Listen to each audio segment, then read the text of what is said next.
Assalamu alaikum warahmatullahi wabarakatuh, everybody. I'm Preacher Moss, host of the SOS Shout Out Show. Hope you're having a fabulous Tuesday. I almost said I can't believe we're at Tuesday already, but that would be overshadowed by the fact I can't believe we're at the end of the month already. We are moving through the end of October into daylight savings time, so we have a lot of things to really shake off here moving forward. I want to give some shout outs for some really good encouraging comments that I got over some of the past shows. People who resonated with the Why I Stand with Dave Chappelle show. Thank you for giving me a call, reaching out. This continues to be an ever evolving situation back from where we stood and we did that broadcast. As well, just want to give a shout out to some of our frontline workers. We have not talked about some of our frontline workers who continue to service people in the wake of this COVID pandemic, make sure that people are doing well. I want to give a shout out to some of the healthcare facilities who are out there quietly supplying PPE equipment, things like that, to make sure that people are okay. So aside from that, brothers and sisters, I had a really good conversation some weeks ago with a young man. Well, he wasn't a young man. He was younger than me, so I guess that makes him a younger man. Really talking about the whole idea of faith. Now, let me preface this by saying that the man I talked about, he was a man who was homeless at this point in time. So his understanding of if he felt like he was isolated, if he was abandoned, it would be totally justified. But what we had in terms of a conversation was what we're going to talk about today was really, the ability, the aptitude, the capacity of faith-based foundations to really go out and help people these days. We've talked a lot about Republicans and the Trumpers and the MAGA and all that type of stuff, but it really has come down to where in society, particularly now, where do they fit in terms of our faith institutions and their ability to effectively compel people to do things like social justice, compel things, people and policies. These were for so many years the spiritual contention. We used to have things like the moral right back in the day, and the moral right, while we may not agree with them, they still had some aspect of course, being moral, meaning that they would call it their own. So, in having this conversation with this person, this gentleman, his name was Neri, and Brother Neri pointed out that he, despite his situation, still had expectations, and he still had,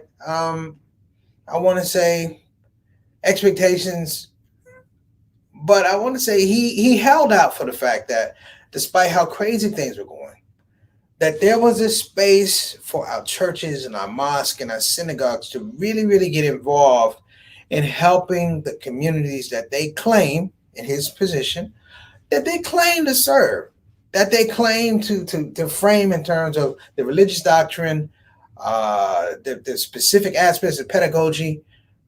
The truth is, how do we not serve the poor? But really, as he was saying, Brother Neri said, how do we keep them from being poor in the first place? Okay, so we're going to throw that out, and we're going to talk about some of the dilemmas that our faith-based organizations are having today. Because some of the things you really have to look at now, and Brother Neri, he explained this in a very succinct way, so I hope I'm not bastardizing him. But what he was saying was the nature and the reach of faith institutions has now become germane to whether people see them as necessary or vital. We'll be back with the Shout Out Show talking about the dilemmas of faith-based communities here on the Shout Out Show. I'm Preacher Moss. Let's get it rolling.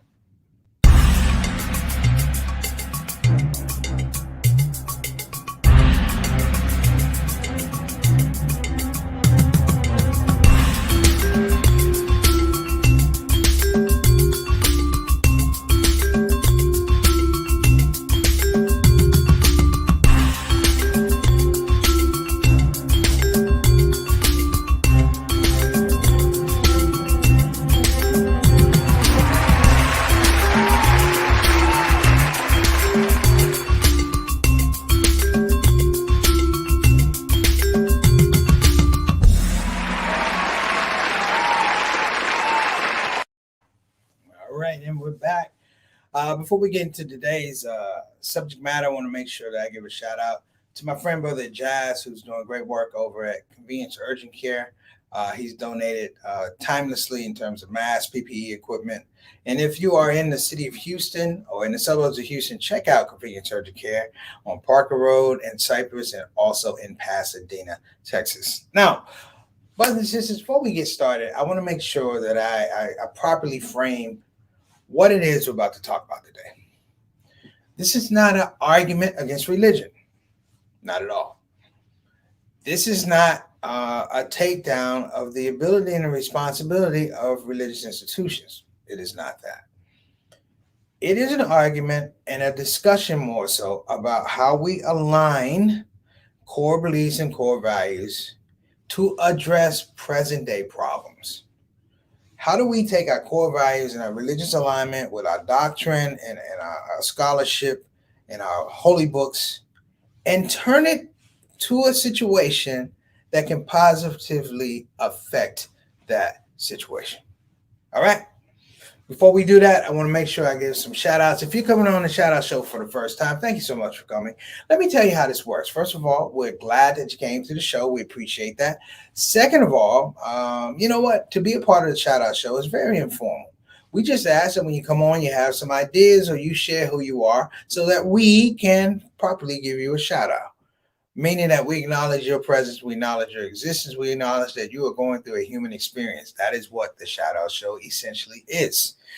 And jump in. Now, I'm going to say this. If you come one time, we appreciate it. If you come two times, we appreciate it. If you come three times, you are officially part of the shout out show family. So let me show you how that works. Let me welcome our shout out show family. So tell me we have Sister Ree. Sister Ree is a veteran, a Hall of Famer on the Shout Out Show. Sister Ree, hope you're doing well. Thank you so much for attending. As always, peace and blessing to you, your family, your husband, and your in-laws, and of course, your son, the jewel of your life. Make sure that you tell them that we said, have a blessed day and we're thinking about them. Sister Ree is also she's our show dietitian, if you will. And she always has been a supporter of the Shout Out Show. So I'm going to make sure that you get your shine right now. Next up, Mary Moss. This is a very, very suspicious character who bears my last name. I'm kidding.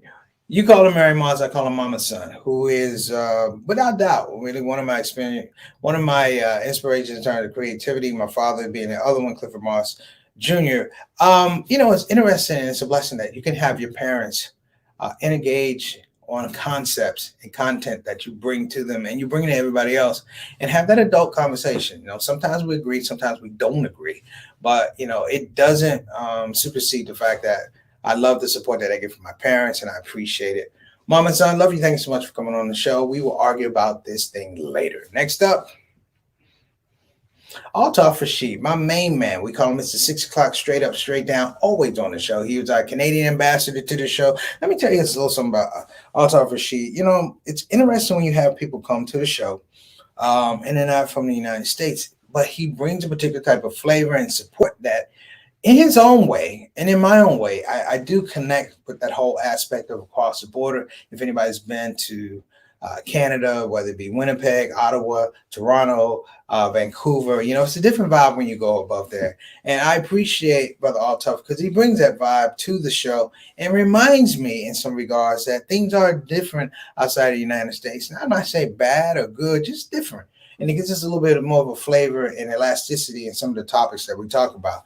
Shout out to you, Brother Altaf. Wa alaikum assalam wa rahmatullahi wa barakatuh. Appreciate you. Next up, we got Sister Nyman Griffin all the way from the D. How you doing, Sister Nyman? She is putting in that work. Congratulations on your new job, and peace and blessings to you and your family. I appreciate you. Yeah, this is we try to do our background thing. We try and keep our background game tight.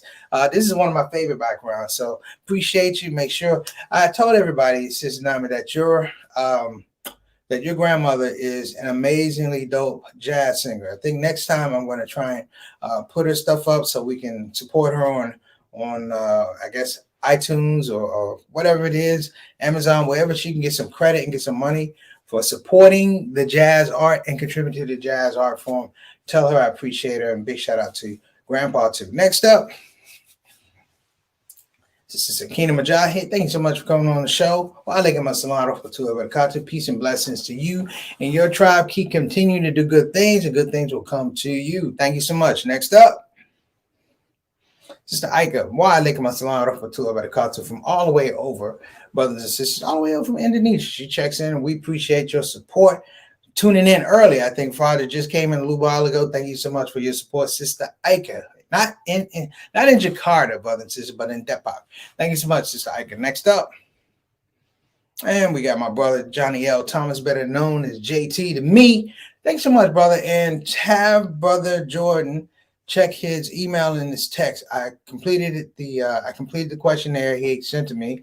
I sent it back just for backup, little brother. I'm going to send it to you just so he has it. He told me he needed it for Wednesday. I wanted to make sure that he had it today because that's what good uncles do. Next up, of course, we can't forget our consultant producer, Sister Satana Whitfield, doing all the things that make the show a success. We appreciate you, Sister Satana. If I didn't say it today and I didn't say it yesterday, I'm going to say it tomorrow and the day afterwards. We appreciate your contributions to the show, especially when you pop on. And Sister Satana, just so you guys know, we'll be popping on the show a little bit more because you know what? I have opinions, but I want to make sure that other people are able to get their opinions. And we're working on the fact that we want to get your opinions, brothers and sisters. Our core group with the Shout Out Show, we want to bring some of you on and talk about some of these topics too, you know, because I'm interested in your perspective. All right. The limits of the faith-based community, brothers and sisters. I have spent quite an amount of time on this. In my master's program, I pursued originally Islamic leadership and Islamic studies. Now, let me explain something to you. One of the reasons, this is being fully transparent, one of the reasons I didn't finish that program of Islamic studies, Islamic leadership is honestly, I didn't really know what it was. That was number one. Number two was it was going to require an extended period of commitment to the Arabic language. And to myself, don't get me wrong.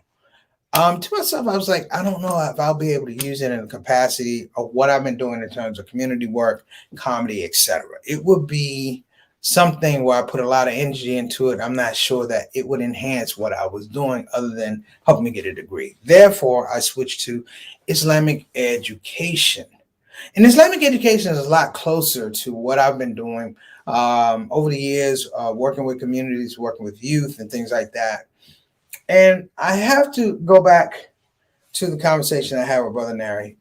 And Brother Neri, while he said, hey, I'm in transition, I'm homeless. He said, though I am homeless, and this was amazing. He said, though I am homeless, I still manage to get to church on Sundays. I said, really? He said, yes. I said, why? He said, because the church has made a declaration, and I have to make sure that they follow through on the declaration. I said, well, now, what are you saying? He said, I said, you're saying that they need to give you food, water, clothing? He said, no. He said, I'm okay at this level where I am right now. He said, I need to know that they're doing it for other people who are worse than me. And at this point in time, brothers and sisters, I stepped back and I'm like, well, what's worse than being homeless? He said, well, I have my wits about me. He said, I have my wits about me and I can still have a conversation. He said, I'm still in my own space, able to work of sound mind and sound body. He said, but in this world of transitional living, homelessness is that there are people who don't even understand the realities around them. They just wake up and they go to sleep. He said it is a cloudy existence. And I said, wow. He said the duty that he saw of faith-based communities is that they're supposed to be the beacon in the middle of all those clouds. That they are supposed to be, when there's nothing there, they're supposed to be everything to people who are in need. Now, I heard a quote, and I'm probably going to put it in my Friday reminders. I'm Muslim, guys know that, but I'm going to put this in my Friday reminders. You know, OG said that the Sirota Mustaqim, the straight path, is the only thing that can wrap around in a circle and still be straight. He said the straight path in and of itself is the only thing that can be a straight path but still be a circle, meaning you could start here and it could lead you back to yourself. Why are we not being able to have people come back to their natural excellence? Why can we not have people come back to their natural selves?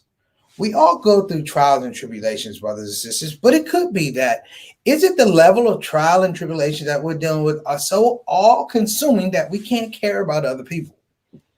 And if you have a faith-based religion or a faith-based institution that is so engaged, so consumed with the functionality of the church that somehow, like I said, somehow it now affects their outreach.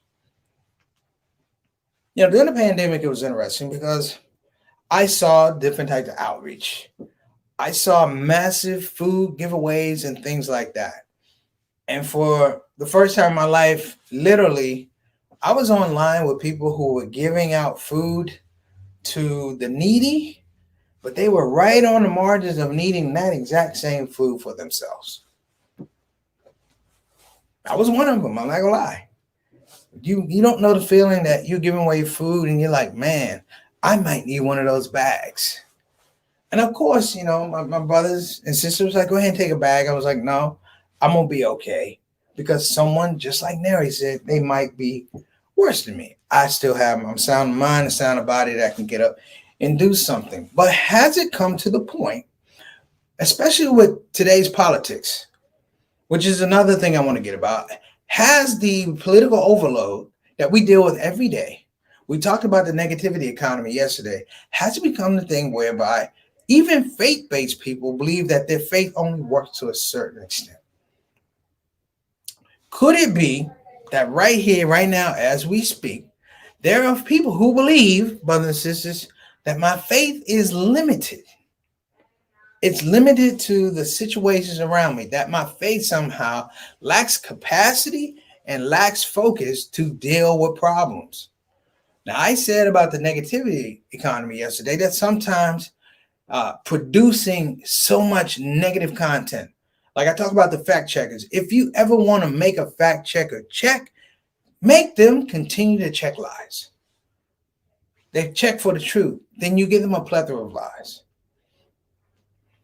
Could it be in this situation that all the redundancy, if you will, when I say redundancy, I'm talking about redundancy in policy that doesn't work, redundancy of inhumane actions towards one another, the redundancy of just basic care and human acknowledgement continues to be an issue. And that we produce generations that less and less and less have a connection to faith-based communities. That's the other thing. We are now in a situation where before COVID hit, we had a situation where we were dealing with population issues of people coming into the masjids, coming into the churches. We weren't getting the converts as we were before. And then COVID hit and we were shut down for over a year. And now, brothers and sisters, the one thing that faith-based communities have leaned on is that they're not necessarily perceived as the life core of the community. It used to be no thing to see 3 or 4 churches on the corner, a mosque, maybe a synagogue. But now they're just buildings because people question their functionality. I've been attending mosque for almost 35 years now. Yeah, a little under 35 years. It was always interesting to me that the mosque would stay open 7 days a week, but it'd just be for prayers. And I used to say, it's just for prayers. Then you go to some mosque and you would have people running in and out, and there was life in the masjid. And I thought, what? No big problem. We got prayers 5 times a day, and then COVID hit. And what you did was you had to understand that we produced for a year people who had no relationship with the masjid. They had no relationship with prayers in a religious institution. Churches were closed. So the most sacred day, Sunday, was closed. Synagogues did not do the Sabbath. You had this whole thing whereby religiosity was put on hold. My question that I have now is, are we going to be able to return, one, to the core values that we evoke in issues of our creedal statements that make us Muslims, that make us Jews, that make us Christians, that make us Buddhists? Can we regain those creedal statements and at the same time act on them in a way whereby it demonstrates capacity, it demonstrates potential, and it demonstrates relevance to people who are not necessarily estranged from organized religion? I'm talking about the people who are in organized religion who now find themselves estranged, who now find themselves away from the masjid, um, looking at the whole idea of religiosity and organized religion in a different way. Now, we had, brothers and sisters, a whole social movement around George Floyd, and this is the thing that you can't overlook outside of religious function in terms of performing funerals, brothers and sisters, funerals. You can't show me a leader in the whole George Floyd thing at this point in time, a leader of merit that was a religious leader. In some regards, it was a total rebuke of religious leaders as people who presented the moral compass of a social movement. And if you think about that, it's like, well, I said a moral compass. So that's two things. It's the morality, the compass that gives us direction. So now I'm saying we don't have both. We are absent of both. And even more so, brothers and sisters, the whole aspect of religious functionality in terms of interfaith has now become questioned. I've said it before, and I'll say it now. In some aspects of interfaith that we do are very, very empty because it is a group of ideologues in some cases who talk about the difference of a religion, like my religion, don't like my religion, there are differences. Meanwhile, there are people like the young brother I told you who was homeless out on the street. We're not reaching that person. And you have this proliferation of ideas and concepts that have no place in organized religion, that have no place in our particular religious pedagogy. It has no place in our religious dogma, but now it now has precedence. We now find ourselves in situations where we have to talk about things and, in some regard, come to consensus and agreement about these things, many of which we don't believe.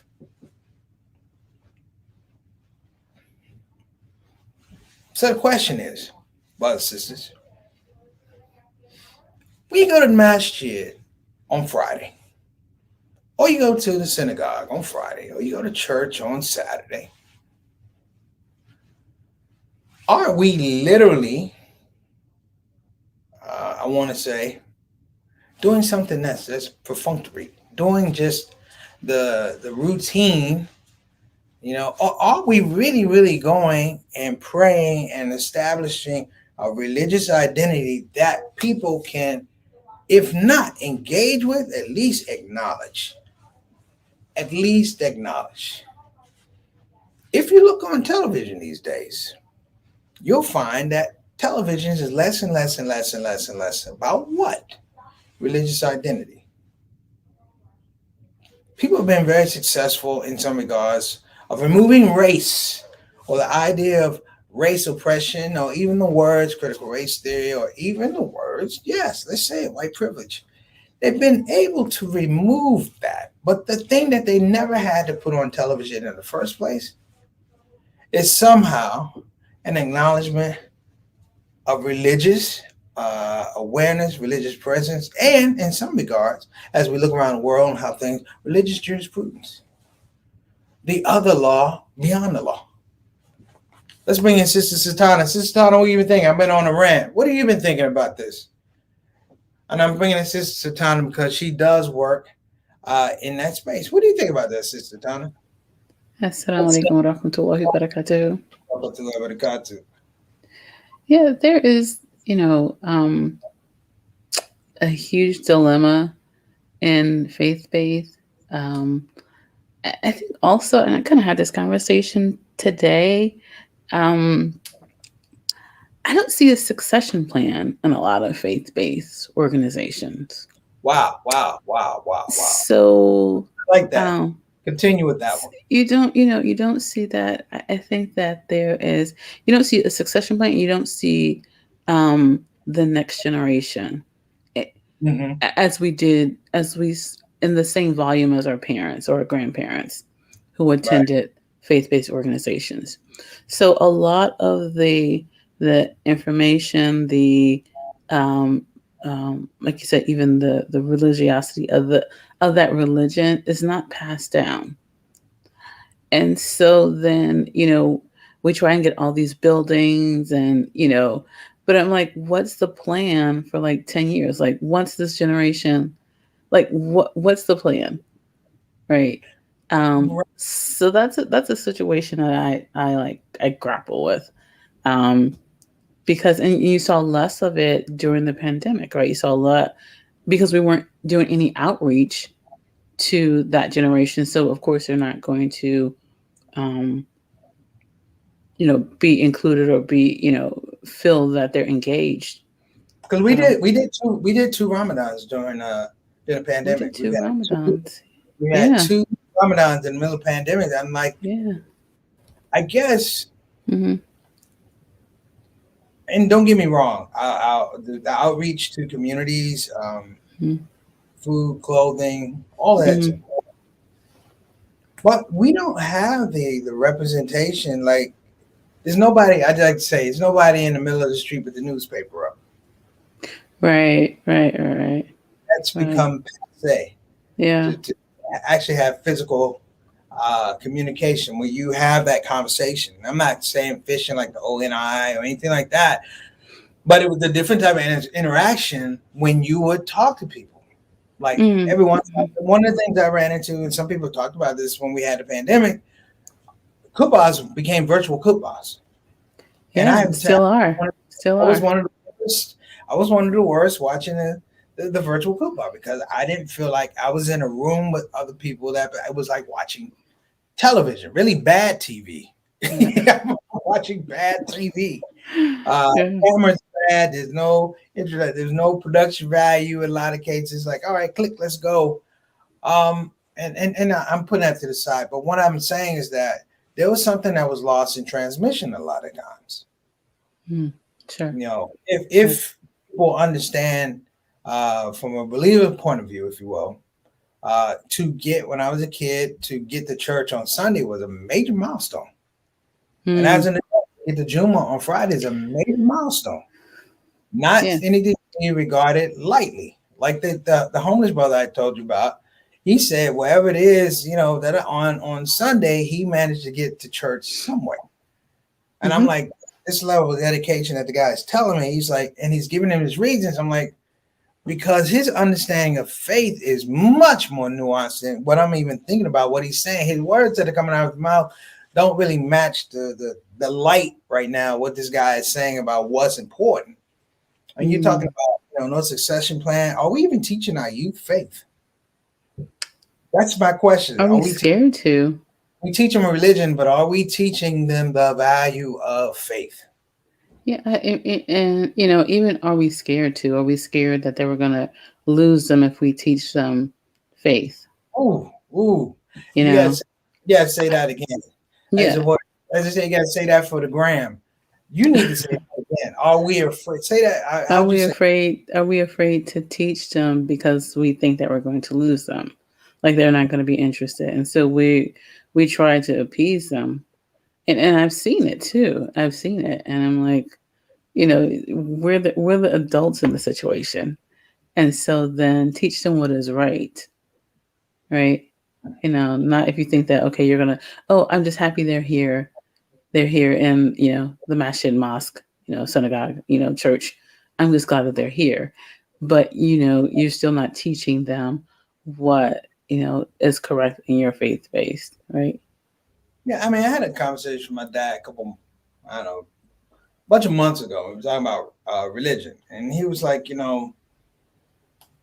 not saying, "Hey, I grew up super religious. My grandmother and my aunt they went to church."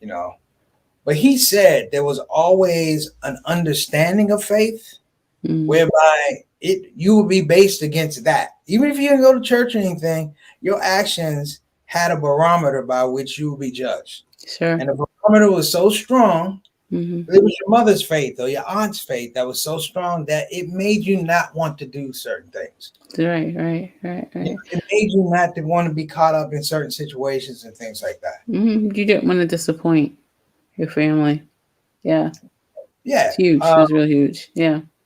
Yeah. You Yeah. didn't want to tax. You didn't want to tax mama's faith. How about that? Yeah. You didn't want to tax mama's faith. Right. I think one of the most heartbreaking, heart wrenching things is dealing with a mom and father too, but a mom that's really, really religious, and something happens to the child, particularly when they go to prison. I've Mm-hmm. seen people. It's almost like years come off their life. Mm-hmm. Like years come off their life, and it's like both ways. The person that went to prison and the person that came out go through a Mm-hmm. symbiotic thing whereby their faith is duly taxed, double taxed, triple taxed, because this is not where they thought faith would lead them. So Mm-hmm. I like that idea about. I hope you. I guess we got to talk about it again. Just that idea that people are afraid to teach their children faith because they're worried they're Sure. going to lose. Yeah. Yeah. We have a couple of comments, so I'm going to go Okay, ahead and get put them them in. up here. Wrap up. Mama Mary says the moral right and the Tea Party are now in Congress. And now they're not moral. They're the immoral wrong. Right. You're correct. So Yeah. Brother Johnny says red state Christians, Republicans don't preach the teachings of Christ. Instead, they teach um, complex dynamics that make up the relationship between politics and the evangelical Republican world. And he said that to me. He Mm, clarified that. Here's the deal. In red states, what he's saying is they teach an evangelistic statement or precedent that supports that state. You know mm, what I mean? mm-hmm. This is the type of religiosity that we're doing over here. Hmm. That's because it becomes insulated, and after time, it becomes normal. Hmm. It's like somebody who misquotes the Quran all the time.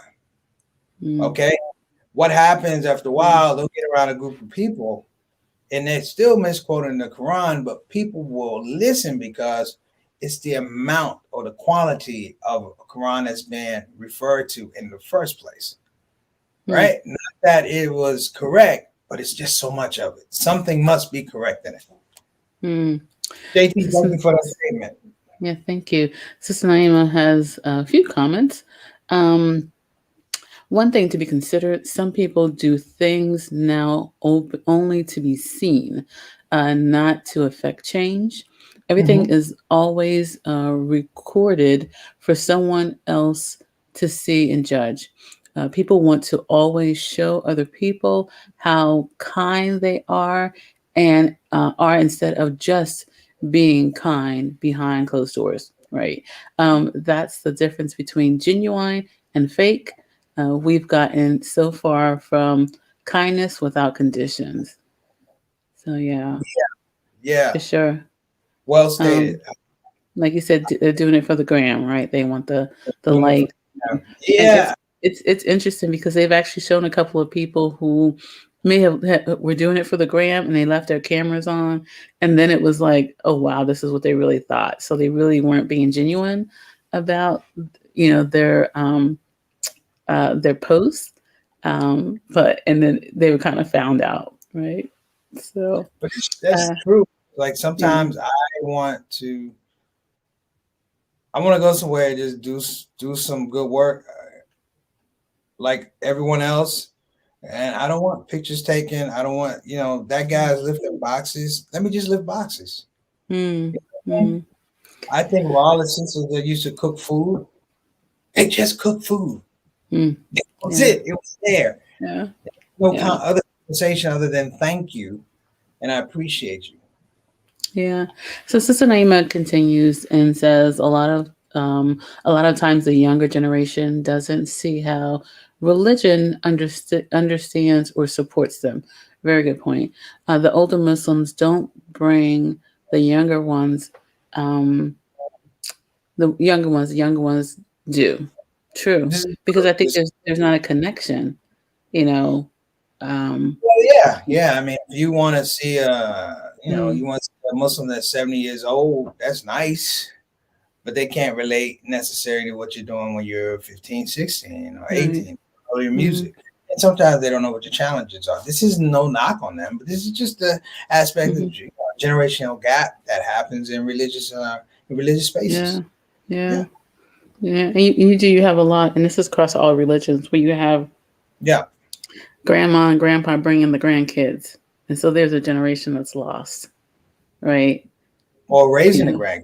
Yeah, well, you're raising the 100%. grandkids as well. Yeah. Yeah. All So right. Is that okay, our last comment? I know we're over. that is it. That's our comment. So thank you everyone for the Yes, comments, everybody's and I'm it's gonna 9. drop out. Mama Son. Thank you so much. We're gonna go ahead and wrap up, brothers and sisters. Listen, this has been a great show. I appreciate your input. As we said, coming back on here, we're trying to get into some topics that mean something, have some weight as well. We're gonna get into some topics that's just fun because we gotta have fun everywhere once in a while, particularly in this life and this existence. Gotta smile.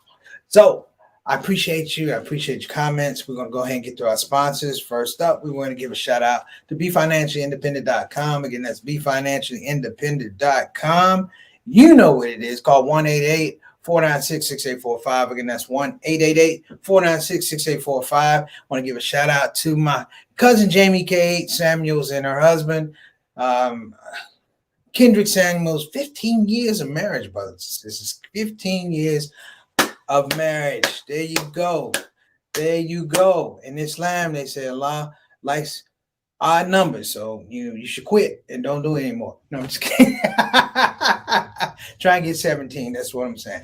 So listen, check out that BeFinanciallyIndependent.com. I gave you the numbers at the bottom of the screen as well. If you're interested in getting a quality graduate level, doctoral level Islamic education, you got to check out Bayan Islamic Graduate School. Again, that's Bayan Islamic Graduate School. That I believe they're still taking applications for the spring semester. You don't want to miss out, brothers and sisters.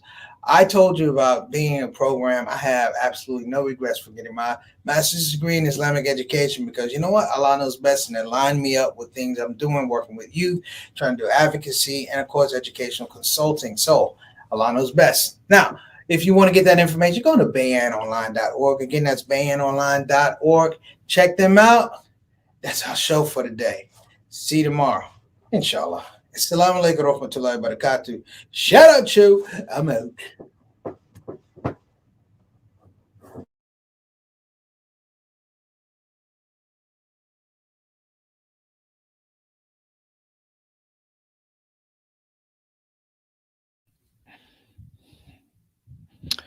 Assalamu alaikum warahmatullahi wabarakatuh. Well, team, we've come to the end of yet another show. And I have to say, I had a good time, and I hope that you had a good time as well. Listen, at this part of the show, we have no more show. I could literally sing a song saying we have no more show. However, to spare all of us that embarrassment and chaos, I'm just going to say, please join us tomorrow here on the Shout Out Show, Monday through Thursdays, and every first Saturday, we do our Saturday Spotlight. Here we are again, 5 to 5:30 on the Central Time. And of course, we're going to do our rebroadcast at 8 o'clock Central, 9 o'clock p.m. And of course, that would be 6 o'clock on the West Coast. So, time for you to go because it's time for me to go. I think I will do that song. Thank you for coming to the show. Thank you for coming to the show. That's all the lyrics I wrote. But you get the idea. See you tomorrow. Assalamu alaikum. Shout out.